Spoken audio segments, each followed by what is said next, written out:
بسم اللہ الرحمن الرحیم۔ معزز ناظرین، السلام علیکم ورحمۃ اللہ۔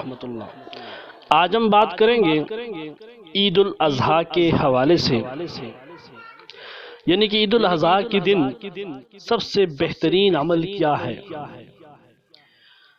ترمذی شریف کی حدیث ہے کہ آپ علیہ الصلوۃ والسلام نے فرمایا، عید والے دن قربانی کے عمل سے زیادہ کوئی اور عمل اللہ جل شانہ کے نزدیک محبوب نہیں، اور اس جانور کو قیامت کے دن سینگوں، کھروں اور بالوں سمیت لایا جائے گا، یعنی تولا جائے گا، اور اللہ اس کے خون کا قطرہ زمین پر گرنے سے پہلے قبول فرما لیتے ہیں، لہذا خوش دلی سے قربانی کرو۔ اسی طریقے سے عید الاضحیٰ کے موقع پر، یعنی کہ اس دن اگر کوئی قربانی نہیں کرتا تو اس کی سزا کیا ہے۔ اس حوالے سے ابن ماجہ کی حدیث ہے کہ آپ علیہ الصلوۃ والسلام نے فرمایا، جو آدمی باوجود وسعت کے قربانی نہ کرے وہ ہماری عیدگاہ میں نہ آئے۔ اس سے بڑھ کر کیا سزا ہو سکتی ہے کہ عید والے مبارک دن بھی نبی علیہ الصلوۃ والسلام کی نگاہ کرم اس آدمی پر نہ پڑے جو وسعت کے باوجود قربانی نہ کرے۔ نبی علیہ الصلوۃ والسلام نے ایسے آدمی سے لا تعلقی کا اظہار فرمایا، اور ظاہر ہے کہ جس سے نبی علیہ الصلوۃ والسلام لا تعلقی کا اظہار فرما دیں اور اس سے بڑھ کر اور کیا بدقسمتی ہو سکتی ہے۔ لہٰذا ہمیں چاہیے کہ اگر قربانی کا نصاب ہمارے پاس پورا ہے اور قربانی واجب ہے تو ضرور کریں۔ گھر کے تمام بالغ افراد کا علیحدہ نصاب شمار ہوگا۔ صرف گھر کے سربراہ کے کر دینے سے بقیہ افراد سے قربانی کا حکم ساقط نہیں ہوگا۔ معزز ناظرین، اس وقت عید الاضحیٰ کی سنتیں بتلانا بھی ضروری سمجھتا ہوں۔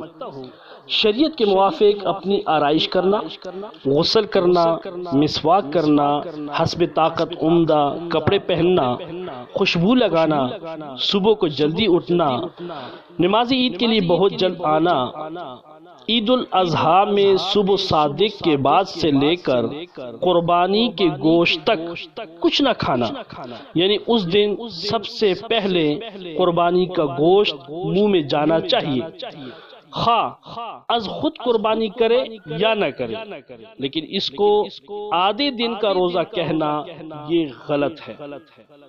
ایک راستے سے عیدگاہ میں جانا اور دوسرے راستے سے واپس آنا، سواری کے بغیر پیدل عیدگاہ میں یہ کلمات کہتے ہوئے جانا، اللہ اکبر اللہ اکبر، لا الہ الا اللہ واللہ اکبر، اللہ اکبر وللہ الحمد۔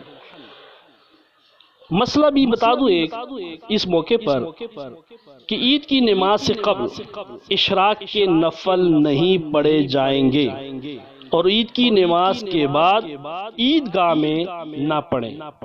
حضرت ابن عباس رضی اللہ تعالیٰ عنہ سے روایت ہے کہ آپ علیہ الصلوۃ والسلام عید کی نماز کے لیے نکلے اور عید کی 2 رکعت نماز پڑھی، اور نہ اس سے پہلے نماز پڑھی اور نہ اس کے بعد نماز پڑھی۔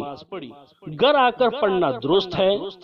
اس موقع پر یہ بھی یاد رکھیے کہ شب عید کو جاگ کر ذکر و تلاوت درود شریف میں گزارنا مستحب ہے۔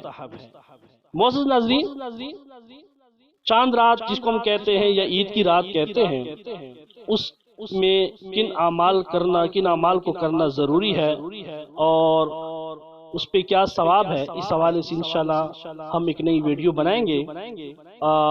میں تمام ناظرین سے گزارش کروں گا کہ ہماری اگر یہ ویڈیو آپ کو اچھی لگی لائک اور شیئر ضرور کریں، ہمارے چینل کو سبسکرائب کرنا مت بھولیے گا۔ اللہ حافظ۔